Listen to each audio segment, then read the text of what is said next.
اگر آپ اپنے بچے کو 60-70 لاکھ روپے 1 کروڑ روپے خرچ کر کے میڈیکل سائنس میں بچے کو میڈیسن کرانے کے لیے ڈاکٹر بنانے کے لیے کالج میں ایڈمیشن دلاتے ہیں، تو کیا آپ سمجھتے ہیں کہ بچہ 5 سال کا ہے تو اس کو آپ میڈیکل میں ایڈمیشن دلا سکتے ہیں؟ نہیں۔ 10 سال کا ہے تو نہیں، 15 سال کا ہے تو نہیں، ایٹ لیسٹ 20-22 سال کا ہونا چاہیے۔ اچھا، صرف 20 سال ہونا ضروری نہیں ہے، اس کے ساتھ ساتھ اس کا 10th کلاس کا ایگزام ہائی لیول پہ پاس ہونا چاہیے، اس کے بعد نیٹ کا ایگزام دلایا جاتا ہے۔ اس سے یہ پتہ چلتا ہے کہ MBBS کرنے کے لیے، میڈیسن کرنے کے لیے وہ بچہ ایلیجیبل ہے یا نہیں ہے۔ یہ بچے کی طرف سے قابلیت ہو گئی۔ دوسری قابلیت آپ کے پاس ہونی چاہیے کہ کیا آپ 60-70 لاکھ یا 1 کروڑ روپے خرچ کرنے کے لیے تیار ہیں کہ آپ کا بچہ جو ہے میڈیسن کرے، ڈاکٹر بنے۔ بچہ بہت ہائی لیول کا اچھا ہے تو اس کو گورنمنٹ کی طرف سے پیسے بھی مل جائیں گے، جو بھی آپ کہتے ہیں۔ آج میں ایک خاص نقطے کی طرف آپ کا اشارہ کرنا چاہتا ہوں۔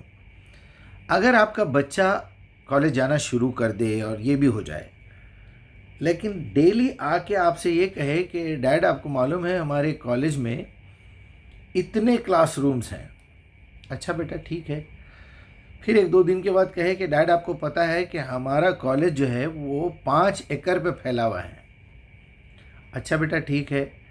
پھر کہے کہ آپ کو پتہ ہے یہ کالج کب جو ہے قائم ہوا تھا، پہلے پرنسپل کون تھے، دوسرے کون تھے، تیسرے کون تھے، روز آ رہا ہے ایک نئی رپورٹ پیش کر رہا ہے کالج کے بارے میں، اس میں اتنے فلور ہے، اتنی کلاسز ہے، اتنی پارکنگ میں اتنی گاڑیاں آتی ہیں، اس کے اونر یہ تھے اور پھر ایسا ہوا، پھر رجسٹریشن کب ملا۔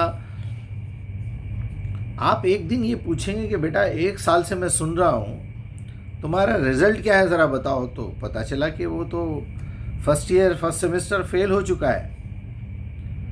تو آپ کالج جائیں گے، جا کے پوچھیں گے کہ بھائی یہ بچہ میرا فیل کیسے ہوا ہے، تو پابندی سے آ رہا ہے۔ اگر وہاں کا پروفیسر یہ کہے کہ آپ کے بچے کو کالج کی بکس کے بجائے اس کالج کی بنوٹ، اس کی ہسٹری، اس کی جو پیمائش ہے، یہ کتنے گز پہ ہے، اس کے اندر الیکٹریسٹی کتنی یوز ہو رہی ہے، اس میں کتنے بلب لگے ہوئے ہیں، اس کی پارکنگ میں گاڑیاں کتنی آتی ہیں، آپ اس سے پوچھ لیجئے، یہ بلڈنگ کی پوری ہسٹری پوچھ لیجئے، اس کالج کی پوری ہسٹری پوچھ لیجئے، ورڈ بائی ورڈ 100% کریکٹ بتائے گا۔ تو جو سلیبس میں لکھا ہوا ہے اس میں تو فیل ہے، مگر آپ کا بچہ صاحب اتنا ذہین، اتنا کلیور، اتنا سب کچھ، آپ جو تفصیل پوچھ لینا ہے یہ بک کو چھوڑ کے جو پوچھیں گے آپ وہ بتائے گا آپ کو۔ تو آپ کیا فیل کریں گے اس وقت؟ آپ پوچھیں گے نہیں اپنے بچے سے کہ بیٹا جو سلیبس کی بک تھی وہ پڑھنا چھوڑ کے، جو پروفیسر صاحب سمجھا رہے تھے وہ چھوڑ کے تم لائبریری میں بیٹھ کے وہ بھی وہ فائل نکالے کہ فلاں سال میں اس کی بنیاد پڑی، بنیاد انہوں نے ڈالی، وہ چیف منسٹر اس وقت کا یہ تھا، اتنا فنڈ گورنمنٹ سے ملا، اتنا لوگوں نے ڈونیٹ کیا، اتنا۔ یہ ساری ہسٹری کس نے کہا تم سے پڑھنے کے لیے؟ نہیں ڈیڈ، لائبریری میں وہ بھی کتابیں تھی رکھی ہوئی، وہ بھی فائلز تھی، میں نے سوچا وہاں سے شروع کروں جہاں سے یہ کالج شروع ہوا تھا۔ تو بیٹا آپ کا 1 سال کی فیس بھی گئی، ٹائم بھی گیا، آپ فیل ہو گئے۔ بولے کوئی بات نہیں، میں اور 4-5 سال یہی پڑھوں گا، اس کے بعد جو ہے نا میں اس کے بعد سلیبس دیکھوں گا، پھر سلیبس میں بھی پہلا سلیبس کون سا بنا تھا وہ پڑھوں گا، پھر اس کے بعد وہ سلیبس میں جو چینجز آئے وہ بھی دیکھوں گا۔ امتحان کیا چیز ہے؟ تو کیا آپ ایسے اسٹوڈنٹ کو کوئی عقل مند کہیں گے یا بیوقوف کہیں گے اس کو؟ آج ہمارے مولوی، ہمارے علماء، ہماری امت ٹوٹلی ایگزیکٹلی میں آپ کو ان کی کیفیت بیان کر رہا ہوں۔ رسول اللہ کہاں پیدا ہوئے، رسول اللہ کے کتنے بیویاں تھے، رسول اللہ کے کتنے بچے تھے، کون مرے، کیا ہوا، پیدا کب ہوئے تھے۔ اب یہ ربیع الاول کا مہینہ ہے، ہمیشہ دیکھ لیجئے آپ، وہ موسم کے مینڈک بارش میں باہر آتے پھر چلے جاتے اندر، یا پھر وہ فروٹ بیچنے والے سیتافل کا زمانہ آیا سیتافل بیچ لیے، انگور کا زمانہ آیا انگور بیچ لیے، آم کا موسم آیا آم بیچ لیے، کچھ نہیں ملا تو گینگل اور وہ سنگاڑے وغیرہ بیچنے نکل گئے، وہ بھی نہیں ملا تو رکشہ چلانے نکل جاتے۔ بالکل یہی حال ہے ہمارا، یعنی کچھ نہیں ملا موضوع تو بریلوی وہابی کو گالی دیتا، وہابی بریلوی کو گالی دیتا، وہ فرقہ اس کو، اس کا نے اس کو، وہ کافر، وہ منافق، وہ فلاں، اور کوئی کام دھندہ نہیں ہے۔ سلیبس کی بک جیسی کی ویسی پڑی ہوئی ہے، دیمک کھا رہی ہے اس کو۔ ایگزام میں جس میں سوالات پوچھے جائیں گے، جس کتاب کو سامنے رکھ کے پوچھا جائے گا، اس کے بارے میں کوئی بات نہیں۔ آج ایک صاحب نے میسج بھیجا میرے پاس، اتنی اچھی اردو بول رہا ہے، اتنی تمیز سے بات کر رہا ہے، لیکن آخری درجے کا بدتمیز، آخری درجے کا جاہل، آخری درجے کا نالائق آدمی تھا کوئی۔ وہ کر رہا ہے اعوذ باللہ من الشیطان الرجیم اور فلاں، اور رک رک کے بول رہا ہے وہ 12 ربیع الاول کو موت ہوئی تھی، رسول کی وصال ہوا تھا۔ وصال یعنی ان کی تھیوری میں یہ ہے کہ وہ نور مجسم جو ہے اس میں سے ایک نور کا ٹکڑا نکلا، نیچے آیا، محمد الرسول اللہ بنا، پھر واپس نور میں نور وصل ہو گیا، مل گیا جا کے۔ اسی کو وصال کہتے ہیں، وصول ہو جانا، پہنچ جانا، صلاح جس سے ہے۔ چلیے، یہ عقیدہ رکھ کے وصال کا لفظ ایسا سمجھتے کہ بس آپ اگر بول دیے محمد الرسول اللہ مر چکے ہیں تو آپ کافر ہیں۔ بالکل کافر ہیں صاحب، ہم کافر ہیں۔ جس دین پہ آپ چل رہے ہیں اس سے کافر ہیں ہم۔ جو دین اللہ نے بتایا ہے اس کے مومن بھی ہیں، اس کے مسلم بھی ہیں الحمدللہ، کیونکہ آپ لوگوں نے اسلام کے علاوہ مشرکانہ دین بنا لیا ہے۔ آپ مشرک ہیں، آپ شرک کرتے ہیں اللہ کے ساتھ۔ اللہ لا الہ الا هو الحی القیوم، وہ جب آیت الکرسی میں بتا رہا ہے اس کے علاوہ زندہ اور قائم رہنے والا کوئی بھی نہیں ہے۔ ہم نبی کو بھی ملا محض اس لیے کہ ہم عمل کرنا نہیں چاہتے۔ وہ نبی تھے، کر لیے، وہ صحابہ تھے، کر لیے، وہ اولیاء تھے، کر لیے، وہ بزرگ۔ ایک نالائق کی بات میں پیش کروں آپ کو، کہہ رہا تھا کہ اولیاء لا خوف علیہم ولا هم یحزنون، اعوذ باللہ۔ وہ سورہ انبیاء کی جو آیت ہے 106 107 میں کچھ ہے، آگے پیچھے پڑھ کے دیکھ لیجئے کہ بات پورے صفات کے ساتھ پیش کی جا رہی ہے۔ وہ لوگ جان دیتے ہیں، اپنی تقویٰ کی زندگی گزارتے ہیں، اچھے کام کرتے ہیں، برے کاموں سے محفوظ رہتے ہیں۔ ایسے ہی لوگوں کو اللہ پسند کرتا ہے اور اپنا دوست بناتا ہے۔ ایسے لوگوں کے لیے کسی خوف اور رنج کا موقع نہیں۔ ارے الا انا اولیاء اللہ ولا خوف علیہم، لکھ کے بھرا دے رہے ہیں۔ اچھا، ولی کس کو بولتے ہیں؟ خود اپنی زبان سے بولتے کون ولی ہے کون نہیں ہے تو اللہ بہتر جانتا، پھر آپ سرٹیفکیٹ کیوں دے رہے ہیں اس کو؟ اللہ کیا ایسے گندے، نجس، ناپاک لوگوں کو جو ہے اپنا ولی دوست بنائے گا؟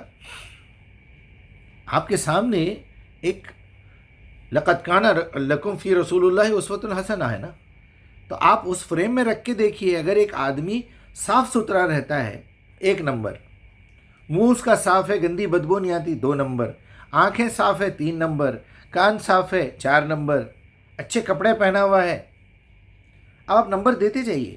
پھر زبان اچھی ہے، لینگویج جو بول رہا ہے اچھی ہے، دل صاف ہے اس کا، دماغ صاف ہے اس کا، شرمگاہ اس کی محفوظ ہے، پیٹ میں غذائیں حلال کی کھایا ہوا ہے۔ یہاں تو پتہ نہیں کب برسوں سے نہایا نہیں ہے وہ بندہ، اس کے بال گٹھی مارتے مارتے کہاں تک پہنچ گئے ہیں۔ ہم تو رسول اللہ کے بارے میں یہ پڑھتے ہیں، آپ روز رات کو تیل لگاتے، کنگھی کر کے سوتے۔ یہاں تو گندگی کا یہ عالم ہے۔ پھر اس کو مجذوب بھی کہا جاتا ہے، یہ بھی ایک بہت بڑا شرکیہ، موضوف ہو گیا تو بدلتے اصل لفظ تھا مجذوب، جو اللہ میں سے نکلا یا اللہ میں جذب ہو گیا۔ ایک نطفے کا کیڑا اللہ کی ذات میں جذب ہو گیا، اعوذ باللہ۔ یعنی کبھی تو زندگی میں آدمی اپنی زبان سے نکلی ہوئی باتیں خود اپنے کان سے سن کے غور تو کرے کہ میں کیا بکواس کیے جا رہا ہوں۔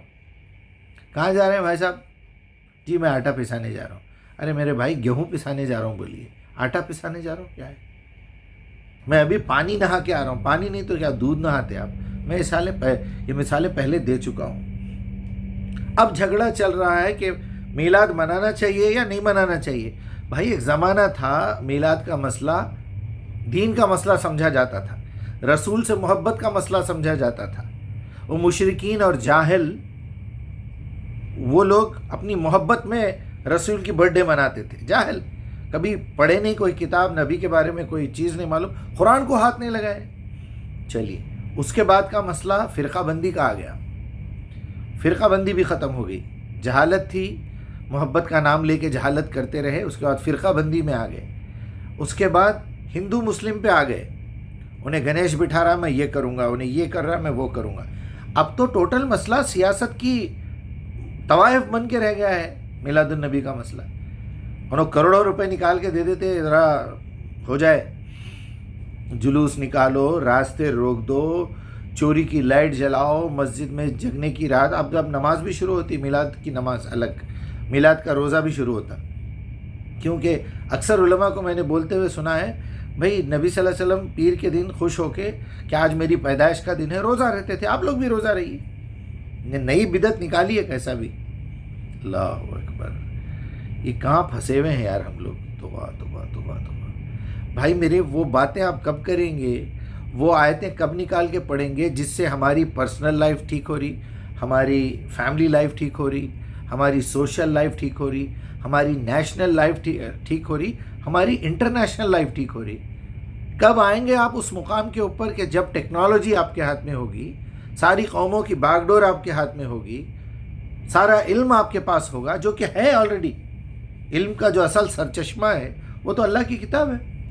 اس کے اندر سے آپ سائنس نکالیے، اس میں سے جیوگرافی نکالیے، آپ میتھمیٹکس نکالیے، پورا میڈیکل سائنس اس کے اندر موجود ہے. لیکن جس چیز کا فقدان ہے وہ ہم لوگوں کی غیرت ہے، ہم لوگوں کی شرم و حیا ہے. کیا بتاؤں میں آپ کو کس حد تک پہنچ گئی ہے یہ قوم. اللہ اکبر اللہ اکبر. ایک صاحب مجھے کہہ رہے ہیں ذرا آپ علماء کی قدر کیجئے، لوگوں کو علماء سے جوڑیے. میں تو توڑنے کے لیے بیٹھا ہوں، اوپن چیلنج. جتنے یہ ملے پھر رہے نا، ان سے توڑنا ہے. ان سے توڑیں گے تو بندہ اللہ سے جڑے گا.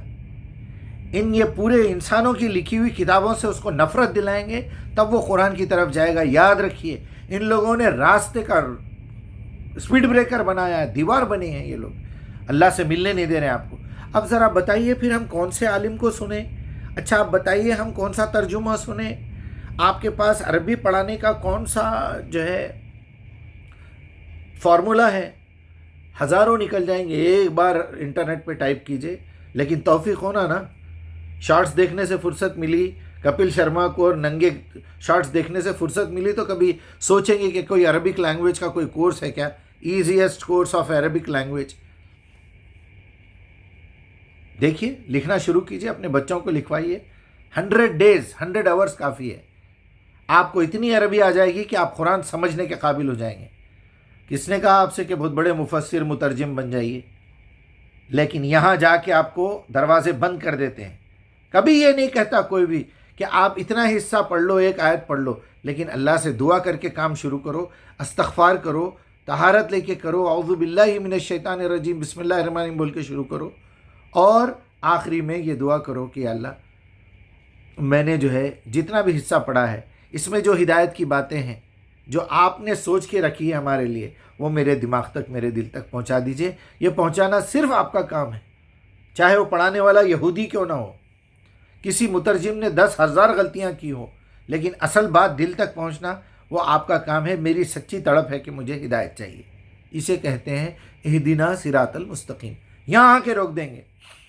ایک بہت بڑے تھرڈ کلاس مولوی سے میرا ڈیبیٹ تھا، بہت بڑے تھرڈ کلاسوں میں کا آخری درجے کا اہل خبیث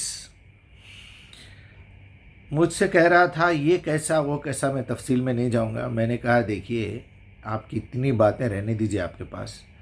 میں روز کم سے کم 17 مرتبہ اپنے رب سے پوچھتا ہوں اس معاملے میں آپ کا کیا مشورہ ہے، اس معاملے میں آپ مجھے کیا سمجھانا چاہ رہے ہیں، اس معاملے میں میری ہدایت کیجیے، اس معاملے میں مجھے صحیح گائیڈنس کیجیے. اب آپ کے جیسے چلر تھرڈ کلاس لوگوں کی مجھے ضرورت نہیں ہے، نہ آپ جس کو مانتے ہیں ان لوگوں کی ضرورت ہے.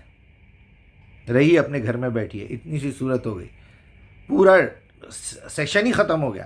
میں بولا رہیے گھر میں بیٹھیے آپ، میرے رب سے تعلق ہے، آپ کا نہیں ہے. آپ غلام ہیں ان کتابوں کے انسانوں کی لکھی ہوئی. بخاری میں یہ لکھا ہوا ہے امام ابو حنیفہ یہ بولے، انہوں میلاد وہاں کرے، انہوں میلاد ایسا منائے، وہ میلاد ایسا ہوا تھا. چھچورے، تھرڈ کلاس. بہرحال لوگوں کو بڑا برا لگتا ہے کہ میں مولویوں کو بولتا ہوں، برا بھلا بولتا ہوں، اور اسی میں شاید میرا قتل بھی ہو. کوئی مسئلہ نہیں ہے. جب بھی کوئی مومن اٹھا ہے، جب کوئی بھی صحیح بات کو لے کے اٹھا ہے، اللہ کے رسولوں سے لے کے پیغمبروں سے اور تمام مجتہدین سے اور مجاہدین سے یہی ثابت ہے کہ ان کا منہ بند کر دیا گیا ہے، ان کو مار دیا گیا، ان کا قتل ہو گیا. مرنا تو کبھی بھی ہے، اس کے پاس اطلاع ہے پوری. ابھی میرا قتل ہوگا، کہیں راستے میں ہوگا، کہیں کچھ ہوگا، پلان بنا کے مارا جائے گا. کوئی بھی کچھ بھی کر لے، مجھے کوئی ڈر نہیں ہے اس بات کا. میں یہ نہیں بولتا اللہ میں تیرا کام کر رہا ہوں میری جان بچا دے، نہیں. ہم ایسے تھرڈ کلاس ڈرنے والوں میں سے نہیں ہیں. الحمدللہ ہم تو تیار ہے کہ کوئی کافر ہم کو مارے، ہم آخری سانس تک لڑیں گے، آخری سانس تک اپنا دفاع کریں گے. لیکن اگر اللہ کو منظور ہے شہادت نصیب کرنا تو الحمدللہ. چلیے میں کیا کہوں آپ لوگوں سے، یہ کچرا چھوڑیے. وہ کب پیدا ہوئے تھے، 8 کو ہوئے تھے، 9 کو ہوئے تھے، کتنے بچے تھے، وہ کیا ہوا تھا، بیویاں کتنے تھے. ابھی وہ نالائق بول رہا تھا کہ کون ایسا مسلمان ہے جس کو یہ معلوم ہے کہ رسول کے کتنے بچے مر گئے. کون ایسا مسلمان ہے جس کو یہ معلوم ہے کہ جس بچے کو بیٹے کی طرح پالے پھر اس کی بیوی سے طلاق دلا کے اپنی شادی کر لیے، اللہ نے آسمانوں پہ شادی کر دی. کسے معلوم ہے؟ مجھے معلوم کر کے کیا کرنا ہے بھائی؟ یہ سوالات اللہ نہیں پوچھنے والا ہے مجھ سے. اللہ یہ پوچھنے والا ہے یہ کتاب تو نے پہنچائی یا نہیں پہنچائی. وَكَذَلِكَ جَعَلْنَاكُمْ أُمَّةً وَسَطًا لِتَكُونُوا شُهَدَاءَ عَلَى النَّاسِ. گواہی لوں گا پوری انسانوں کے سامنے ٹھہرا کر کے کہ تجھ کو میں نے مسلمانوں میں پیدا کیا تھا. تو نے یہ نبی کا کام کیا یا نہیں کیا؟ ورنہ چھوڑ کے گیٹ آؤٹ ہو جانا تھا یہاں سے. بڑے بول رہے ہیں یہ ووٹنگ کرو، یہ اسکین کرو. تمہاری حیثیت کیا ہے اسکین کرنے کی؟ تمہاری حیثیت کیا ہے ای میل کرنے کی کہ تمہارے ای میل سے وہ بل بدل جائے گا، یہ ہو جائے گا اوقاف کا؟ چور بیٹھے ہوئے بٹے باز، سب کو تکلیف شروع ہو گئی. میں جو قبضہ کر کے بیٹھا ہوں وہ بھی گورنمنٹ کو چلے جائے گا. اب تحقیق شروع ہے. اچھا ہے چلے گیا تو، بہت اچھا ہے چلے گیا تو. یہ غلط فہمی اور یہ دھوکے سے تو باہر آئیں گے آپ لوگ کم از کم. جہاں مدرسوں اور مسجدوں میں بچوں کا ریپ ہو رہا ہے، زنا ہو رہا ہے. ارے کیسی تھرڈ کلاس قوم ہوں گی جس مسجد میں تم سجدہ کرنے کے لیے جا رہے ہو، جہاں اعلان کر رہے ہو ایاک نعبد و ایاک نستعین، وہاں سے چپل چوری ہوتی. او مائی گاڈ، چپل چوری ہوتی کوئی. کیا ثابت کر رہے ہیں کہ ہم وہ لوگ ہیں جو اللہ کے نام پہ، رسول کے نام پہ، اللہ کے گھر میں ہینگر لگا کے چوری کی لائٹ جلا رہے ہیں. غیر مسلموں یہ دیکھ لو کہ ہم ہمارے اللہ کو دھوکہ دے سکتے، ہم اپنے رسول کو دھوکہ دے سکتے. تمہاری کیا حیثیت ہے؟ تم کو تو کبھی بھی دھوکہ دے دیں گے. وہ اپنی کاروائی میں پکے ہیں. وہ ووٹنگ کرو. اچھے لوگوں کو دیکھا میں نے، میرے پاس سے ایسے لوگوں کے میسیجز آ رہے ہیں، شرم آ رہی ان کو بولتے ہوئے. جماعت اسلامی کے، اہل حدیث کے، تبلیغی جماعت کے، بڑے بڑے بزنس مین، کروڑوں کا حساب، مگر عقل گھاس کھانے گئی ہوئی ہے. یہ میسج کیجئے، یہ کریے. ابے الو کے پٹھے، تیری حیثیت ہے، تیری پوری قوم کی حیثیت ہے. تجھے اتنا نہیں معلوم ہے کہ ایک تھرڈ کلاس قسم کا چائے بنانے والا تیرے سر پہ بیٹھ کے چٹنی پیس رہا. تیرے اوپر اللہ کی لعنت ہے. تم سب کے اوپر اللہ کی لعنت ہے. سمجھ میں نہیں آ رہا ہے. قرآن کو چھوڑنے کی لعنت برس رہی پوری قوم کے اوپر. سمجھ میں نہیں آ رہا ہے کیا کس غلط فہمی میں جی رہی ہے قوم. اللہ اکبر. یعنی 2 کوڑی کی عقل نہیں ہے، 2 کوڑی کی عقل نہیں ہے. ہم یہ میسج کریں گے تو وہاں قانون بدل جائے گا. ایک بیوقوف تم لوگوں کو بیوقوف بنا رہا ہے، اور تم تو ہے ہی پہلے سے بیوقوف. کیا بولوں؟ اس پورے غصے کے پیچھے ایک محبت ہے جو چھپی ہوئی ہے اپنی قوم سے، اپنی امت سے، جس سے ہم بیزار ہو جاتے نا، جس سے بول کے تھک جاتے. یہ لونڈا آوارہ ہے، یہ سدھرنے والا نہیں ہے، اس کو بولنا چھوڑ دو. ابھی نہیں چھوڑا میں بولنا. جس دن بولنا چھوڑوں گا سمجھ لینا کہ میری واقعی نفرت شروع ہو گئی ہے.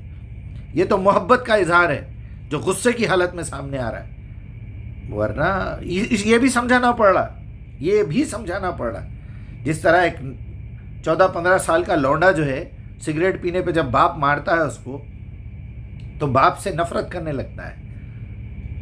وہ سمجھ رہے ہیں لوگ کہ یہ جو مجیب بول رہا ہے نا، یہ ہمارے خلاف بولتا ہے، ہمیشہ ہمارے خلاف بکواس کرتا ہے. تم جو کر رہے ہو تمہاری سمجھ میں نہیں آ رہا ہے. تم کو تو میں نیند میں سے اٹھا رہا ہوں، بھلے میں لات مار کے اٹھا رہا ہوں گا، پانی ڈال رہا ہوں گا تمہارے منہ پہ لا کے. کب آؤ گے ہوش میں؟ تمہاری اولاد جب کٹے گی روڈ پہ، کب آئیں گے بھائی ہوش میں؟ کب تک یہ ناٹک چلتے رہیں گا؟ کب تک؟ عمر آئے، وہ انتقال ہو گیا اور تلوار نکال لیے اور ایسا کرے، پھر ابو بکر آ کے سینے پہ مارے، آ کے بولے وہ جو سمجھے کہ اللہ زندہ ہے، وہ جو اللہ کی عبادت کرتا ہے وہ سن لے اللہ زندہ ہے، اور جو محمد کی عبادت کرتا تھا وہ سن لے کہ محمد مر چکے ہیں. پھر اسی عمر کے بارے میں وہی روایتوں میں لکھا ہوا ہے کہ عمر جو ہے، میرے بعد اگر کوئی نبی ہوتا تو وہ عمر ہوتا تھا. تو عمر رضی اللہ عنہ کو کیا اتنی عقل نہیں تھی؟ ایسے کیسے نبی کے مقام پہ پہنچ گئے آپ؟ ایسا کیسا رسول اللہ آپ کے بارے میں بول دیے؟ بچپن کے دوست ابو بکر کے بارے میں نہیں بولے، آپ کے بارے میں بول دیے کہ میرے بعد اگر کوئی نبی ہوتا تو وہ عمر ہوتا تھا. تو پھر عمر آخری ٹائم پہ یہ نکال کے ثابت کر دیے میں نبی نہیں ہوں، میں جاہلوں کا جاہل ہوں، وہ دور کا غنڈہ ہوں، میں تلوار نکال لیے نبی کی اطلاع پہ. ارے کیا باتیں ہیں! پھر وہی روایتوں کی کتاب میں سامنے کھڑے ہوئے ہیں، روز 3-4 دن سے آ رہے تھے، وہ کاغذ پوچھے رسول اللہ تو بولے نہیں ہمارے لیے قرآن کافی ہے. یہ کیوں بھائی؟ یہ سب جھوٹی باتیں ہیں، کیوں بکواس کرتے یہ؟ یعنی وہ رافضیوں اور وہ خارجیوں نے علی کو جو ہے یہ بتا دیا کہ بھائی علی کا درجہ، علی کا پہلا نمبر، علی کا پہلا نمبر، اس لیے کہ چوتھا نمبر ہے خلیفہ کا. وہ پتہ نہیں کتنے اسٹوریاں جھوٹے، اس میں کیا ہے نہیں معلوم. ہم کو کرنا کیا ہے؟ کیا اللہ مجھ سے یہ پوچھے گا کون سے خلیفہ پہلے تھے کون سے بعد میں تھے؟ کوئی اہمیت نہیں ہے اس کی. تو پھر یہ باتیں کیوں؟ اب دیکھ لیے رافضی علی کو اوپر چڑھا رہے، ہم لوگ عمر کو اوپر چڑھائیں گے. اچھا، بہت دیر ہو گئی، میں معافی چاہتا ہوں آپ لوگوں سے.